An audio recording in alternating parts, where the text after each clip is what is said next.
There were giants in the earth in those days, and when the sons of God came in unto the daughters of men, and they bare children, the same became mighty men, which were of old men of renown.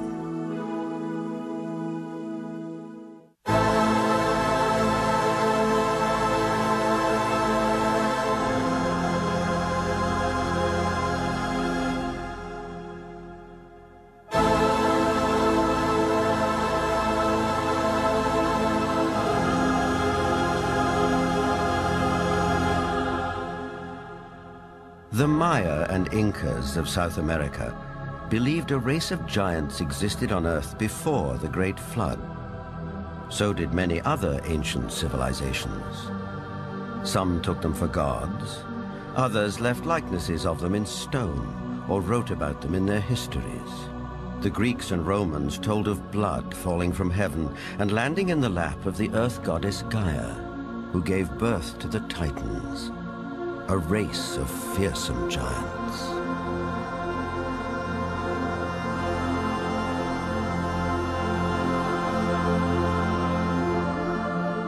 Perhaps the most famous of all was Goliath, the Philistine, one of 5 giant brothers.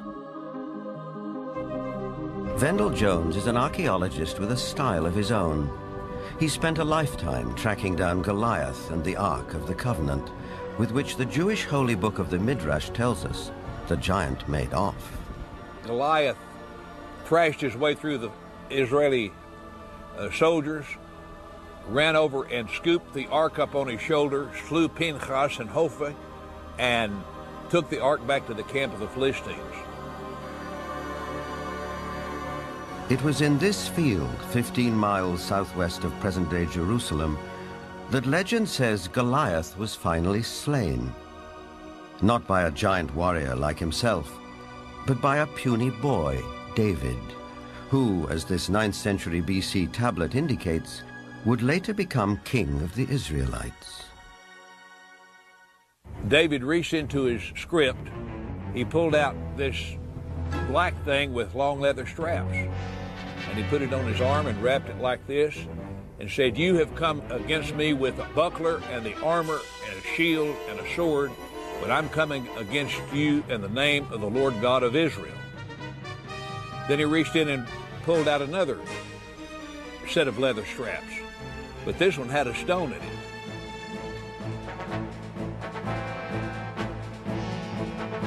And like this, the shepherd boy cracked Goliath, stunned him. He didn't kill him. Goliath fell on his hands and knees. David ran over and took the sword of Goliath, this enormous sword that had killed Hophni and Pinchas. And with Goliath's sword, he decapitated him.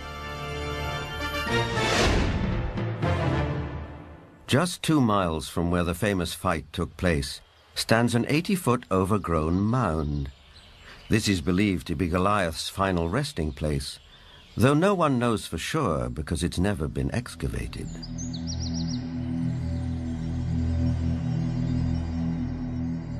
In the American Midwest, there are also many large mounds, which are said to be graves.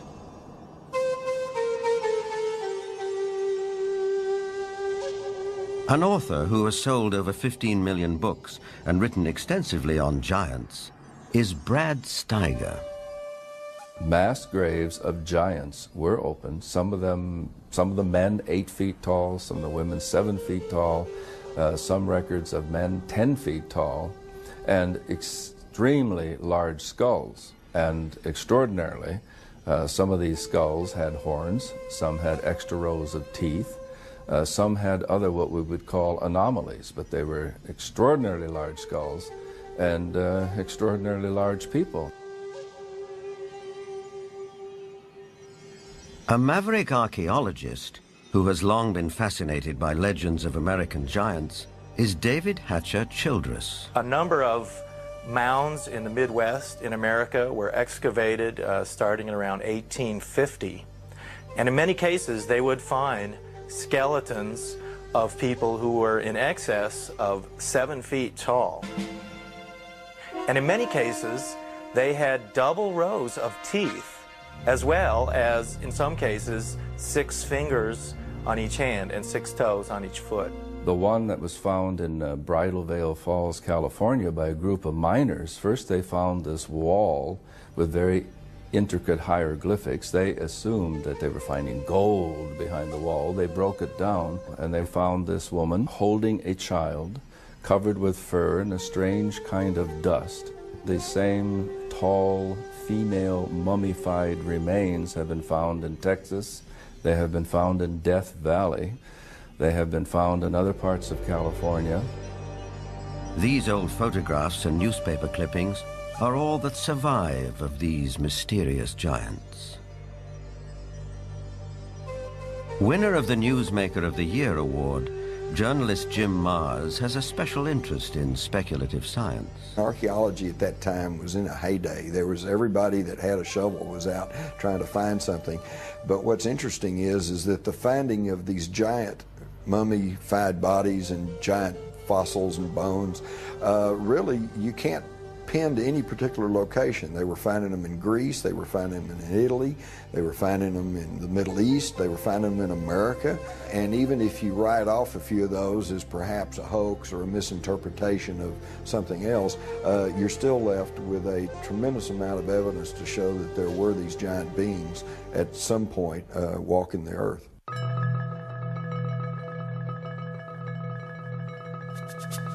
In 1912, ranchers started coming to this isolated cave near Lovelock, Nevada, to dig out bat guano for fertilizer.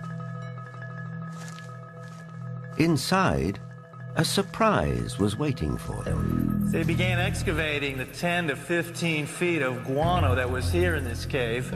They started discovering some unusual artifacts. They found duck decoys and baskets, other things for hunting and fishing in the nearby lake that's now drying up. But then they made some very unusual discoveries, and those were of red-haired giants that were mummified. These giants were 6.5 to 7 feet tall. In many cases, they were mummified, wrapped up like Egyptian mummies, and they had long red hair going down to their shoulders. The ranchers couldn't explain it. It was the strangest thing they'd ever seen. But the Paiute Indians who lived around here knew all about it. In fact, back in 1883, Sarah Winnemucca, a Paiute Indian princess, had written a book called Life Among the Paiutes. In that book, she talked all about the giant, red-haired people who used to live around this lake and live in this cave. She claimed they were cannibals. That tribe would eat the dead. They would make war on my people. My people went to work and gathered wood to fill up the mouth of the cave.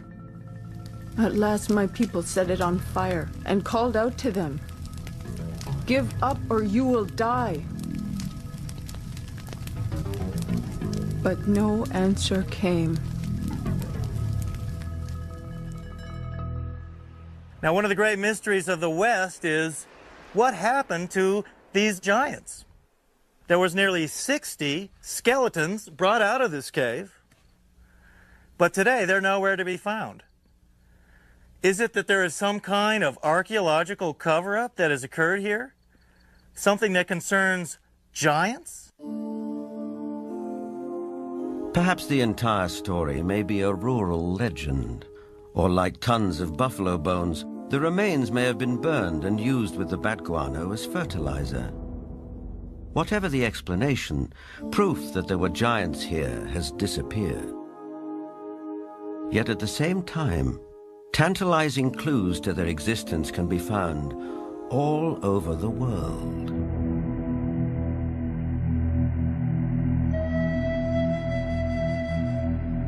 In South America, there are giant figures carved into rock so huge that at ground level it's hard to tell what they depict. Though from the sky, that becomes dramatically clear.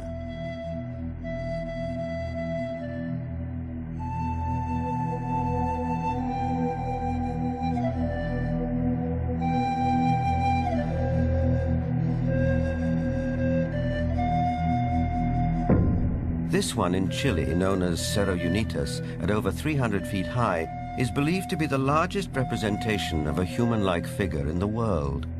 Who carved it and why remains a mystery.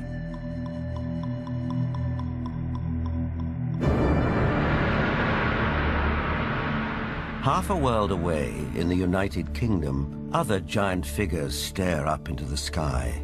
This one is known as Cerne Abbas near Shaftesbury. Cut into the chalky hillside, no one knows how long ago, it may represent the mythical hero Hercules. 160 miles away, the Long Man of Wilmington, 280 feet from head to toe. It emerges from the English hillside like a giant god from another era.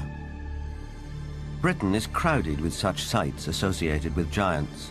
An authority on English folklore and the giants of Britain is Jennifer Westwood. In the beginning, in Britain, it was inhabited only by giants. And in those days, it was called Albion. And after the fall of Troy, a hero called Brutus came here with all his men and decided to conquer Albion. And so they battled for a bit with all these very savage giants. And they slew most of them. But there was one called Gog-Magog that they kept alive, 12 foot high. And he had a wrestling match with the Duke of Cornwall called Coroneus. And first one got the upper hand, and then the other got the upper hand. And then Gog-Magog broke some of Coroneus's ribs. And he got so enraged that he just picked up this 12-foot giant. And he ran to the coast, and he threw him over the cliff. And the giant was smashed on the stones below, and his blood stained the rocks red.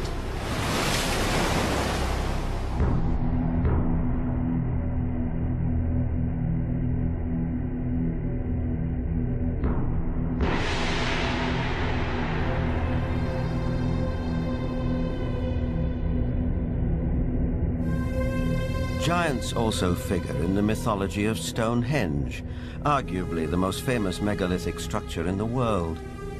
These massive standing stones, the largest 30 feet tall and weighing 50 tons, were erected here thousands of years ago.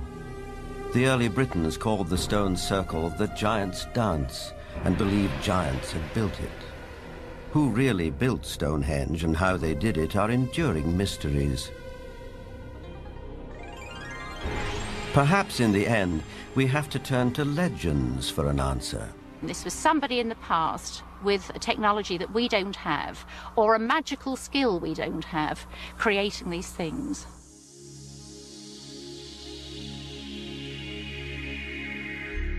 The spiral-shaped Gilgal Rephaim is situated in the Golan Heights, 50 miles from Damascus.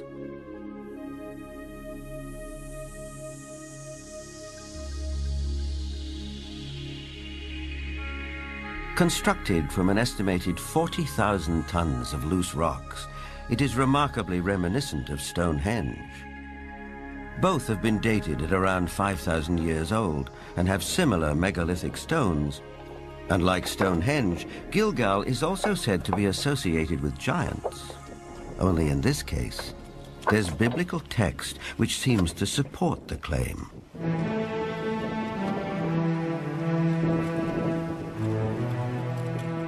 Israeli archaeologist Daniel Herman is investigating the newly opened grave.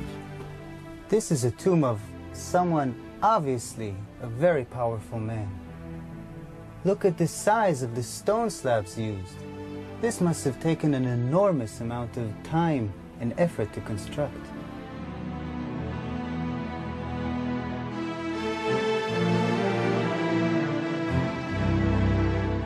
When the Israelites came here and wrote their Bible, it was already here. They saw it. So they have documented the identification of the site by saying that this region was ruled by Og, king of the Bashan.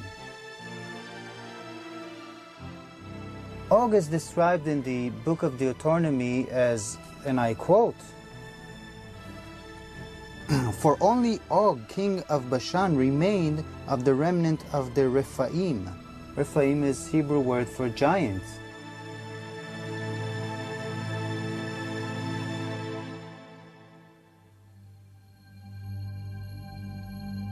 The surface of our planet is strewn with gigantic constructions dating back thousands of years.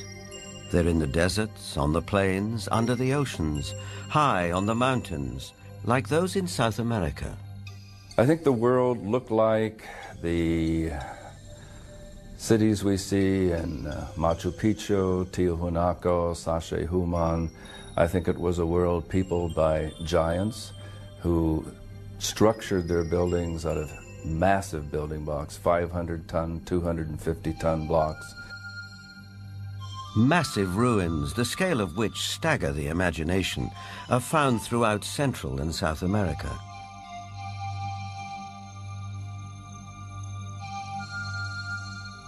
Even a skeptic might be tempted to ask, who could have built these architectural wonders, if not a race of giants?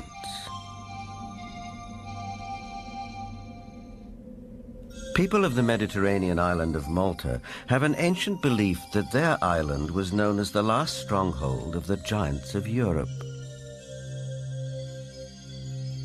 An explorer who has made a lifelong study of megalithic structures is the best-selling author of The Eyes of the Sphinx, Eric von Daniken. Malta has gigantic temples. They date really back to the past. Nobody knows exactly, but 5,000 years at least BC. And one of the temple in Gozo still today has the name the Temple of Giant, Gigantia, they call it there. A local legend says the temple was built by the giantess Sansuna. The blocks are so huge, so heavy, that no normal human being could have moved it. In Bolivia, only 30 kilometers from Lake Titicaca, there are gigantic stone platforms all over the place. The largest of it was once 29 meters long. Its weight has been calculated with 900 tons. Now, this is on a place where we are 4,100 meters high in the Andes, which means there are no trees, no wood, nothing. It is not possible to transport a 900-ton platform without any wooden rollers. Even with wooden rollers, it would be extremely complicated. So these facts are here. You can see them, touch them, photograph them, but there is no explanation for it. For sure, the pre-Inca Indians, the Aymara, were not able to move it. So what is it? What's the result? We don't know. On many places on Earth, we find structures which could be related or to ETs, to a technology which we do not understand, or to giants. ETs, giants, a secret technology? Believers take it in their stride. Here's the best-selling author of Architects of the Underworld, Bruce Rux. The architects are that race or those races who built all the megaliths in the old world, the pyramids, Stonehenge. They are the people who walked before us, the ones who inhabited this world before we did. We have called them gods. We've sometimes called them giants. They left their handiwork behind, and we have not been able to duplicate it. We've only reached the point now where we can really appreciate it. In Lebanon, 44 miles from Beirut, are the imposing ruins of Baalbek. There is mention of this place in the Old Testament's Book of Kings. Baalbek in particular is a very good example. That has the trilithon. Those are the largest stones in the world ever used for construction. They're so large we don't even know their actual weight. Those stones were somehow quarried, moved 5 miles, lifted 25, 30 feet in the air, and placed together so closely that you can't fit a razor blade or a piece of paper in between them. We have no idea how they did it. We don't have a crane in the world that can lift weights anywhere near what those things are. No one knows for sure, but according to Arab tradition, the earliest temples were built here after the Great Flood by a tribe of giants for the biblical king Nimrod.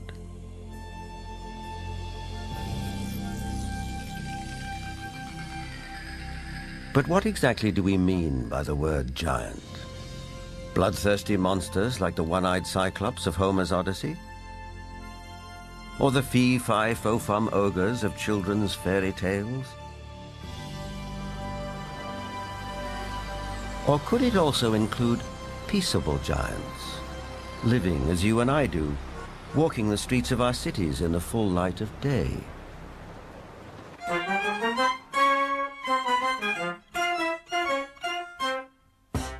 There are really two kinds of people who could be considered giants. There are giants who are genetically programmed to be tall, people who are normal, but their genes mean that their genes lead them to be very, very tall. And then there are people who suffer from some kind of a disorder, the most common of which, or at least the most well-known of which, is acromegaly, which is a disease in which there is too much growth hormone produced. And acromegaly has a lot of effects on the body. It not only leads to excessively tall people, but it also leads to potential problems with the skeleton and potential problems with some of the organs inside.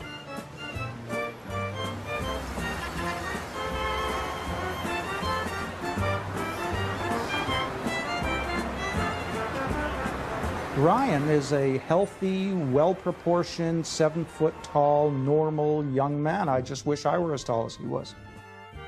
But what makes a person unusually tall? Is it a family trait, nutrition, or something else? Are tall people just ordinary people of exceptional height? Certainly some tall people are giants in their profession, and if that happens to be basketball, they may be millionaires too. Genuine giants didn't always do so well. Here's Jack the Giant Killer presenting his latest capture to the king. Towards the end of the 19th century, this 9-footer was given to the Russian Tsar as a gift. For some of the vertically unchallenged, it was possible to make a modest living by displaying themselves in public. From there, it wasn't very far to the Carnival Freak Show, which wasn't complete without one or more giants. Even after death, they could still draw a crowd.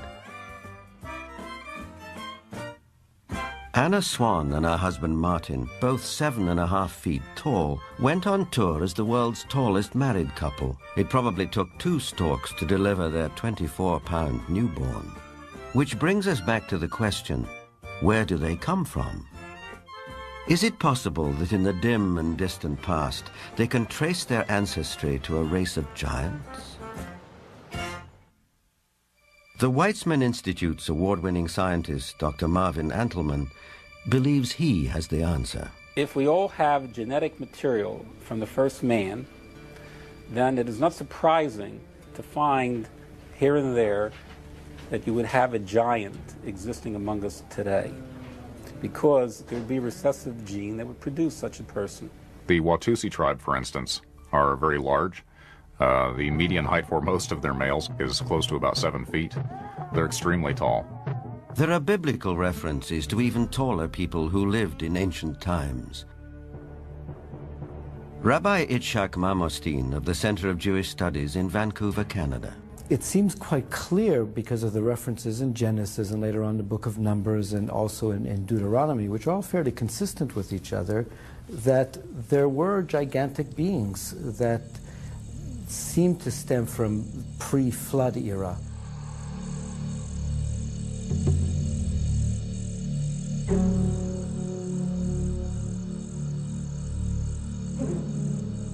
Is it possible that environmental conditions of past ages favored the development of giants? Certainly we know from fossil evidence that some species, like dinosaurs, grew many times larger than they do today. A supporter of this thought-provoking and controversial theory is Dr. Carl Bohr. Optimal genetic expression means the best that the organism has within the DNA is expressed because of favorable atmospheric conditions. Based on fossil evidence, trees like the California giant sequoia grew much larger than they do today. One theory explains this by proposing that environmental conditions in the distant past were more conducive to gigantic growth.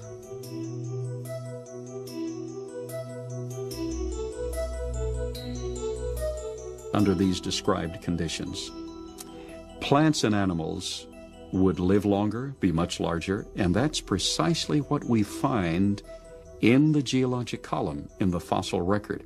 Plants were much larger. All living systems were larger. We have animals that today have an 8 or 9 foot stature with a 16 to 20 foot stature. We have insects such as the dragonfly. Today, the dragonfly has perhaps a 4-inch wingspan. In the fossil record, his counterpart, Meganeuropsis, had up to a 5-foot wingspan. Everything was larger in the past. I'm of the opinion that under better atmospheric conditions, people were living not only longer, but they were taller, much taller. Giants and dinosaurs could not exist today as they did in the past because the atmospheric conditions simply will not permit it. We had a greater ozone layer at the time prior to the flood. At the time of the flood, it was diminished to about 1/7 of what it was at that time, and therefore, life on this earth as we know it no longer has the same life expectancy as it did at the time of the flood. A thinning of the ozone layer means less protection from the ionizing radiation from space, and less protection for plants and animals. Being interested in Earth's original conditions, after 35 years of research on those parameters, I've attempted to reconstruct that context. And in so doing, I've had our engineers build a biosphere that doubles the atmospheric pressure, that increases the electromagnetic energy, that increases the ratio of oxygen, but not to the level of toxicity, that eliminates ultraviolet radiation, etc. And the experiments that we've run have been very gratifying.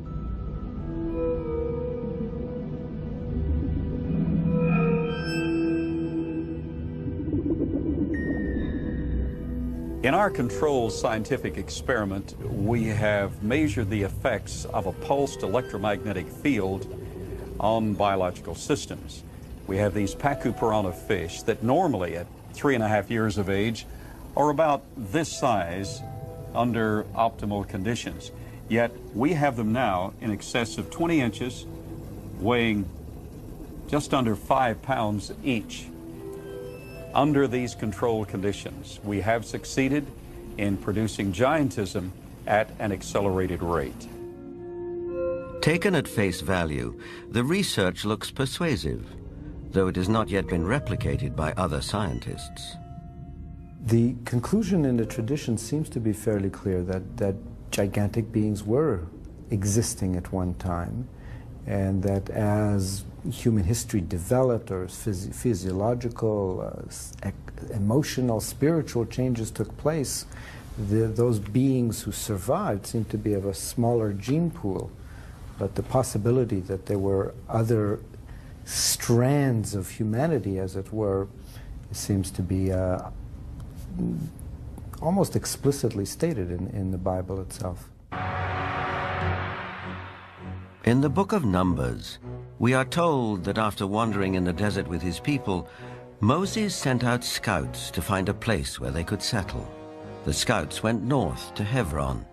On their return, they reported, "All the people we saw there are men of gigantic size. We felt no bigger than grasshoppers, and that is how we looked to them."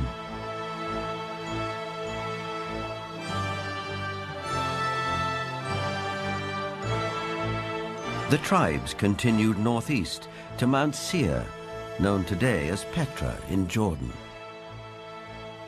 But that too, as mentioned in the Bible, had been settled by giants. Wherever they looked, it seemed they found the remnants of giants.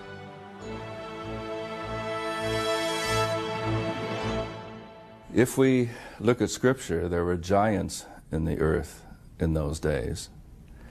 And if we take that literally rather than symbolically, that there were simply men of great powers and extraordinary abilities, then we could say that the first men, the first humans, were giants, or we could theorize that these giants came from somewhere else and used Earth as a colony.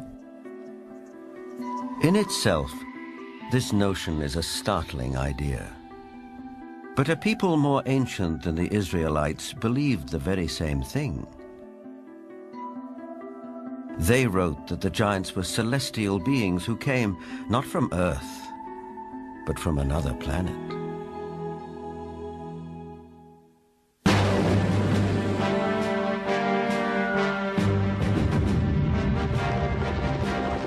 This is the battleground of the Gulf War. We know it as Iraq. In the distant past, several great civilizations sprang up here. One of them, Babylon, was legendary for its wealth and splendor.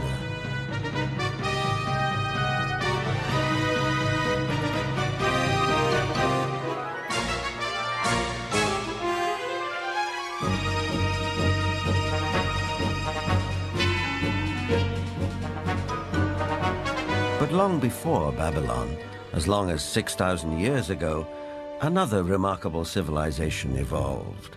Its people were the Sumerians, who had an extraordinarily advanced culture. Their list of first just almost sounds like a whole list of our whole society. They had the first bicameral Congress, they had the first writing, they had the first school systems, and you know, you just go on and on and on. So you have to ask, well, where did all this come from? And I think that you need to turn to the ancient Sumerians themselves and listen very carefully to what they have to say, because what they have to say, not just in one place, but over and over and over again, is that they were taught civilization by these beings that came from the heavens to the earth. They called them the Anunnaki.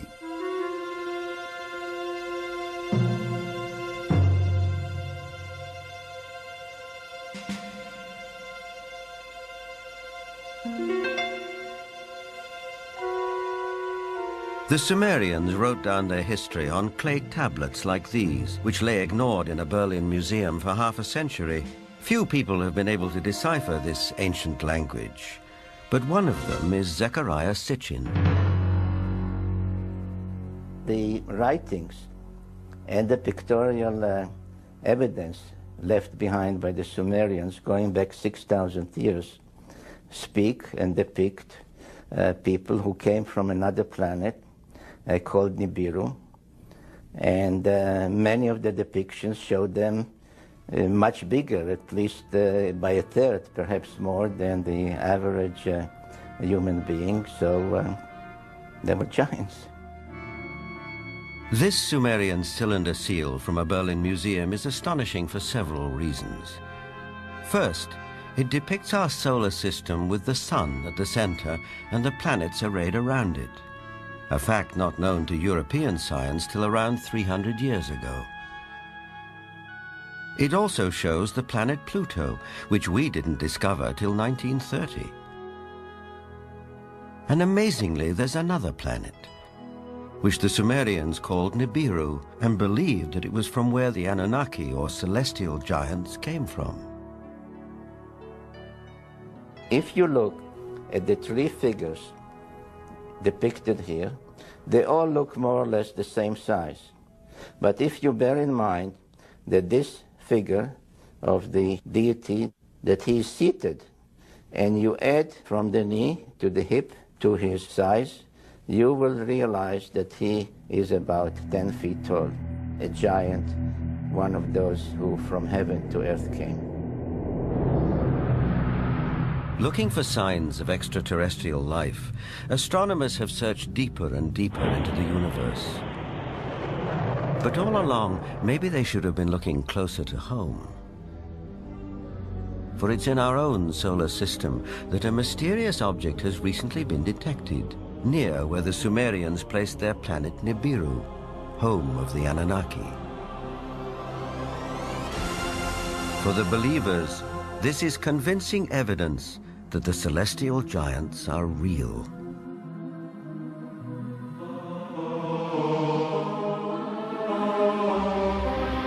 The ancient Sumerian text, just in a very broad overview, basically tell us that more than 400,000 years ago, that these Anunnaki came from space and landed on the earth in the Tigris-Euphrates Valley.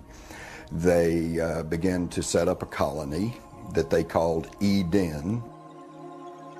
According to Genesis, Eden, or Eden, is where Adam was created from dust and Eve from one of his ribs. Others, however, have a more high-tech version of how human life began. In time, needing manpower, needing workers, jumped the gun on evolution using genetic engineering. They took the sperm of one of the Anunnaki, mixed that with the ovum of a primitive humanoid, probably one of these primitives that we are now finding archaeological remains of in Africa, the famous Lucy. And they produced a hybrid which eventually became Cro-Magnon or modern man. Legend has it that when the Anunnaki came back after several thousand years to see how their genetic handiwork had turned out, they found the Earth females irresistibly attractive. It starts in the Bible. There you can read, in the beginning at Moses, when the sons of the gods saw that the daughter of man were beauty, they took them to wife. Later, out of the body's womb, giants came. So destructive were these titans that the Anunnaki who fathered them decided to destroy them. The apocryphal book of Baruch even tells us how many giants were wiped out. The book of Baruch says, "Then the Lord created the great flood, destroyed all life, which then was on earth, including the 490,000 giants."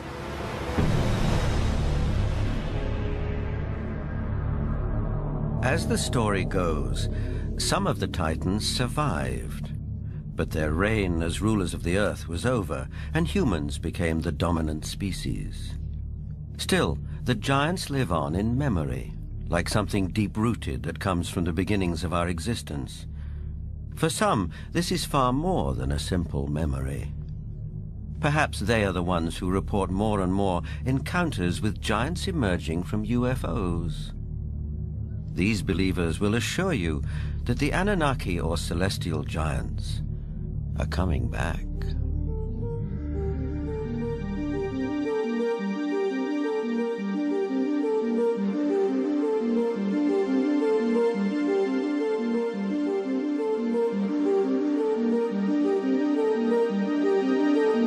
The town of Yatzitz is 25 miles west of Jerusalem. On January the 3rd, 1996, Chief of Security Herzl Constantini was at home when he heard a strange noise outside. When I opened the door, I was paralyzed with fear. I saw a gigantic being around 5 feet wide and 11 feet high. I estimate its weight at about 2 tons. I called the police, and 2 officers came over to the house. They laughed at us and accused me of drinking. But when the trackers came and saw the prints, they stopped laughing.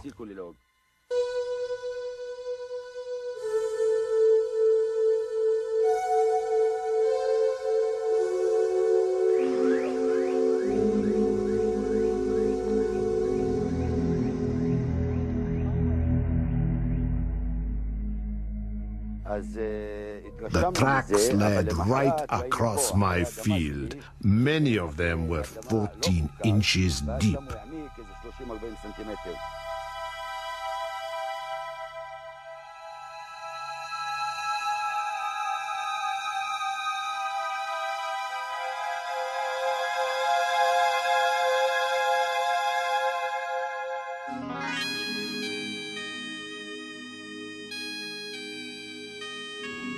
Over the past 10 years, reported sightings of UFOs with giant occupants have been on the increase.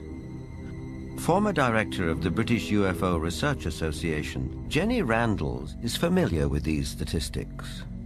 From an analysis of 15,000 encounters with beings, giant encounters have increased every single year since the 1965 period onwards, and we are therefore getting far more reports of giants being seen today than we did 30 or 40 years ago.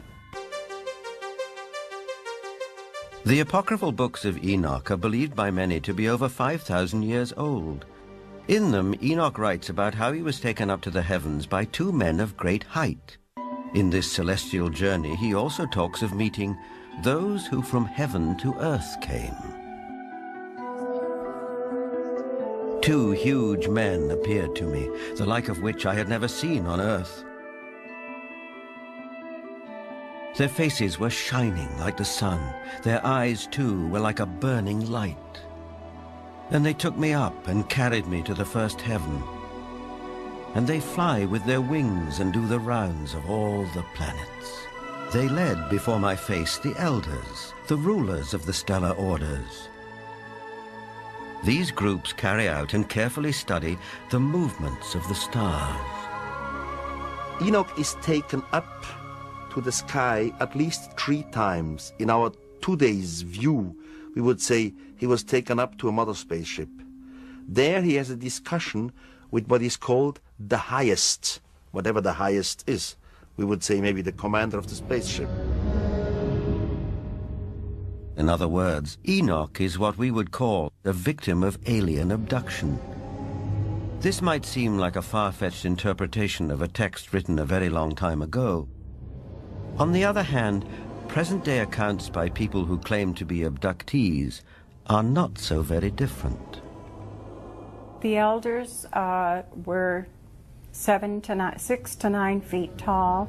They had white hair, pale skin, almost albino, light blue eyes, wore white robes, and had no shoes on at all. And they could speak audibly, and they could also speak through mental telepathy. I've checked the owner's manual that came with my brain, and nowhere, even in the small print, does it say that all dreaming will be between the hours of 11 p.m. and 8 a.m. That, generally speaking, it is. But what we know is the brain can generate extremely vivid images, extremely real and lifelike things that are hallucinations. But events in the Russian city of Voronezh can't be so easily explained. In this instance, there were at least 20 witnesses. Could they all have been dreaming the same dream in broad daylight?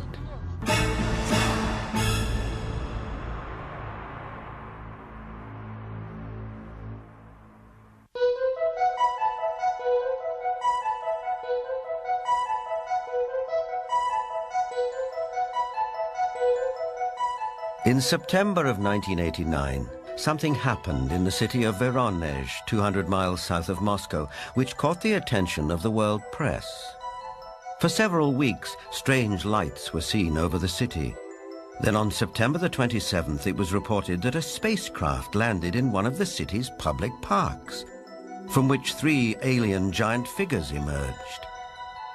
Nothing remotely like this had happened in Voronezh before. Before coming to America in 1990, Ukrainian journalist Paul Stonehill covered the Voronezh story for the international press.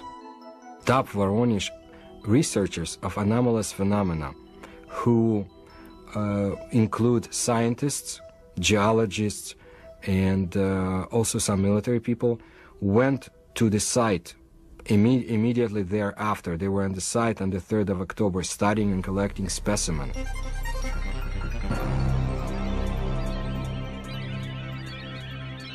The encounter became a media sensation on national television and in the international press. Не было, ну уже хотя бы потому, что не было до сих пор в Воронеже событий подобных тем, а... Drawings of the landings by children who were there capture the event vividly. It attracted the attention of the media around the world because it was effectively endorsed by TASS, the Soviet news agency, who up until that time had certainly not given any credence at all to this kind of story. They had the chance to talk to many eyewitnesses, adults as well as kids, policemen, school teachers, students, scientists who had witnessed similar or even differently shaped UFOs. The underlying theme was that giant-like beings exited from strange-looking craft, did some research throughout Voronezh, and were able to get back to their craft and fly away. For once we had a genuine large number of people all correlating with one another, describing the appearance of these giants. So it was not a case of you simply believe a witness or you don't. Here you couldn't fail to believe them because there were so many of them talking in concert. I was standing not far from the main road of the South Park, and I saw this flying object at an approximate height 250 meters. It stayed at the same height and did not move horizontally. I was very interested by all that, because it could not be any kind of meteorological balloon. There was a squeaking sound. Perhaps some drilling tool was operating, like it was boring a hole in the ground. The creatures started coming out. They did not look too much like humans. They were much taller than humans. They did have shoulders, but I didn't see the head. He was huge, really huge, bigger than we are. He was a mighty figure. In 1989, Sergei Makarov was one of the school children who was in the Voronezh Park. I remember a crowd that gathered around the place. Everybody was scared. Everybody turned pale. I was absolutely flabbergasted. Denis Mozhenko was also one of the boys in the park on that day in September 1989. I saw some traces there, and also a strange man. Outwardly, he looked like any other man, only he was huge. A moment later, he suddenly disappeared. I had no doubt that the UFO and the giants existed, because I saw them. But sometimes when I look back, it seems sort of like a fairy tale.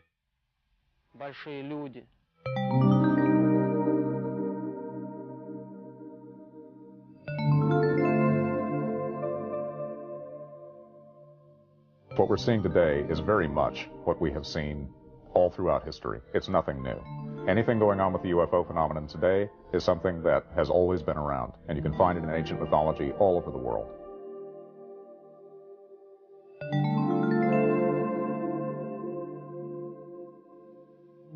We have the legends, and of course, in some cases, we have cave paintings of giant-looking beings and even footsteps. I would think something was in the past, and this something was much bigger than our normal earthlings. Were they indeed our fathers? They were the patriarchs who came before us, that all the legends refer to, the giants, the Olympians who lived before us.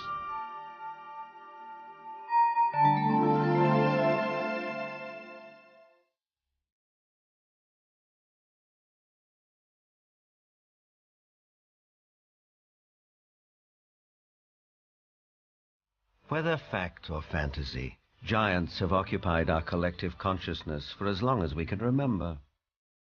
But did a race of giants ever truly walk the earth? The ancient texts, as well as some of the evidence, suggest they did. And is it possible that recessive genes in the 7- and 8-footers that walk amongst us today could be connected to a former race of giants? Now, with reports like the giants of Voronezh, one wonders if perhaps the godlike giants of the Sumerians are coming back. But whether they are real, imagined, or allegorical, one thing is for sure. The mystery and the myth of giants will be with us for a long time to come.